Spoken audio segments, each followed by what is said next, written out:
j'espère que vous allez bien, en tout cas moi ça va super. Donc aujourd'hui on se retrouve dans une toute nouvelle vidéo puisqu'on va faire un aquascape de mon aquarium de 60 litres. Donc comme vous pouvez le voir, je l'ai laissé tomber, donc il est un peu à la dérive, il y a des algues un peu partout, des escargots, les plantes elles flottent.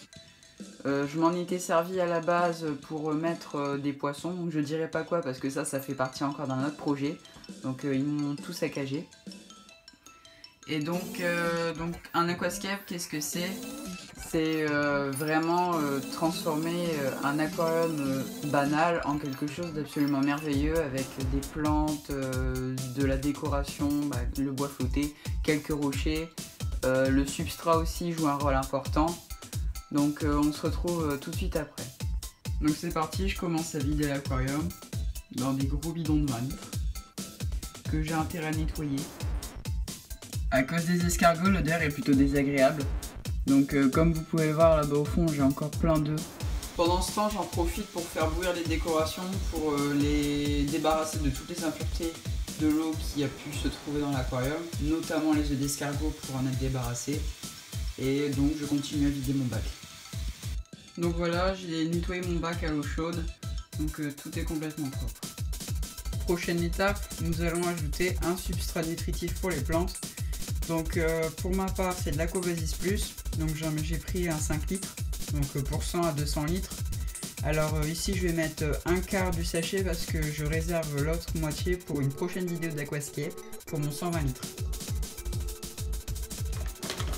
Donc je vais en mettre uniformément environ 2 cm, 2-3 cm.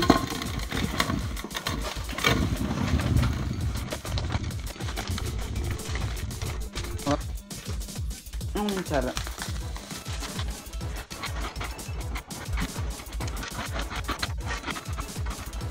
Donc pour ma part, je vais en mettre plus dans le fond et sur les bords parce que le milieu il sera consacré quasiment à la décoration. Donc après, c'est à vous d'analyser. Moi, j'ai déjà ce que je vais mettre dans ma tête.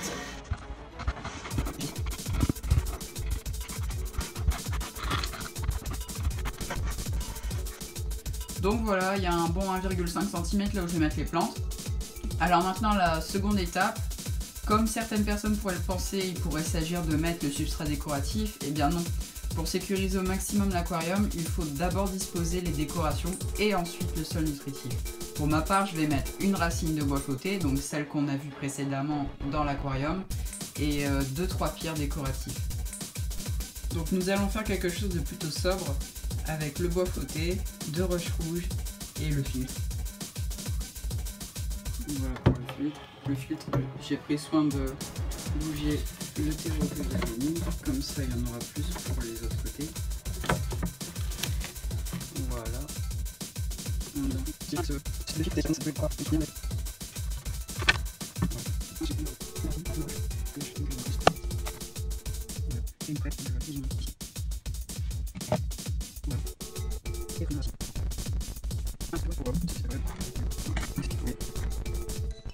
Donc il s'agit d'un substrat Manado, donc celui qui s'associe très bien avec l'Aquabasis de JBL. Donc en plus d'être un substrat décoratif, c'est aussi un substrat pour les plantes. Donc c'est pareil, j'en ai acheté un, donc 10 litres, donc je vais pas tout utiliser pour celui-ci, je vais aussi en garder pour le 120 litres, et on aura largement assez. Donc c'est parti.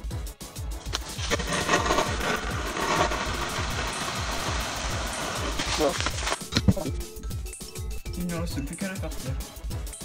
Donc voilà qui est fait. Maintenant on va remplir à même pas un quart l'aquarium d'eau pour pouvoir planter.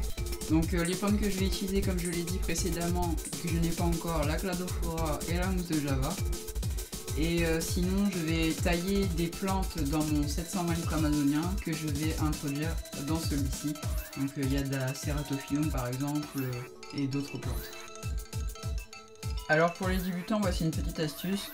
Donc positionnez un bol ou une assiette dans votre aquarium et versez-y l'eau. Comme ça, tous vos éléments de décoration ainsi que le substrat ne bougera pas. Voilà, je vais pouvoir commencer à les tailler dans le 720 litres. Donc on se retrouve juste après. Nous avons une hydrocotyle, une Echinodorus beeri qui est juvénile, donc qui ira par la suite dans le 120 litres parce qu'elle va devenir trop imposante.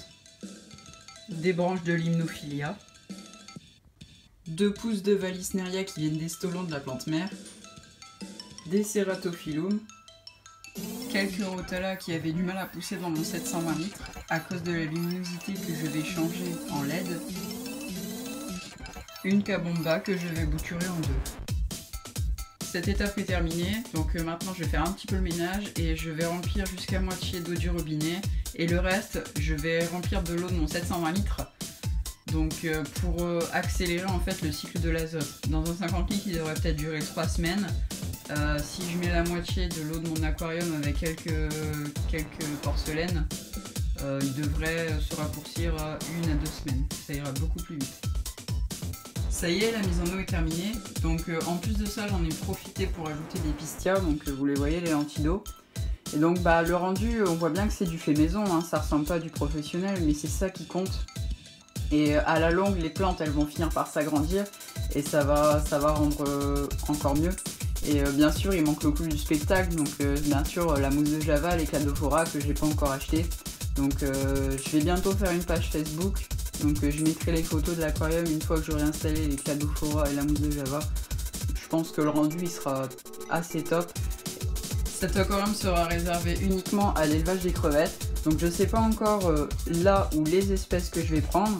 Alors si vous voulez, vous pouvez laisser en commentaire le nom de la crevette et m'encourager à la mettre dans l'aquarium. Bien sûr je ferai des analyses. Donc je verrai si certaines crevettes s'entendent avec d'autres. Je me lance dans les crevettes quoi, je m'y connais pas trop. Je sais juste, il y a les Cardinal, les Japonica, les Red Cherry. Je connais genre 3 espèces quoi. Mais je pense que je vais me spécialiser aussi là-dessus. Ça sera une bonne idée aussi pour l'un de mes nouveaux projets.